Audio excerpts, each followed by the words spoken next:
The Backstory of Whiskey Cheesecake. The holidays always had a strange way of amplifying emotions, both the highs and the lows. For Jackson, this Christmas wasn't merry or bright. He sat alone at the corner booth of a dimly lit bar, a whiskey glass sweating in his hand.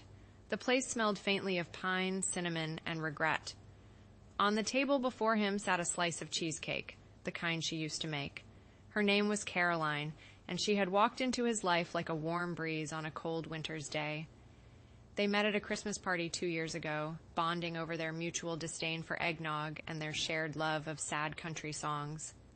She'd laughed when he told her cheesecake was his favorite dessert, and by New Year's, she'd perfected a recipe that paired the sweetness of cream cheese with the sharp bite of bourbon. They called it whiskey cheesecake, a quirky inside joke that became their tradition. Every December, they'd bake it together, playing records and stealing kisses in the kitchen. But this year, the kitchen was silent, and the only thing left of Caroline was the recipe scribbled on a stained note card. She'd left in the spring, her suitcase packed with his favorite flannel, and her eyes filled with tears she refused to shed. "We're too different," she'd said. Jackson tried to drown her words in whiskey that night, but they stuck to him like frost on a window pane. Now, as snow fell softly outside the bar, Jackson stared at the cheesecake in front of him. The bartender had added it to the menu at his request, though he doubted anyone else ordered it. It wasn't just dessert.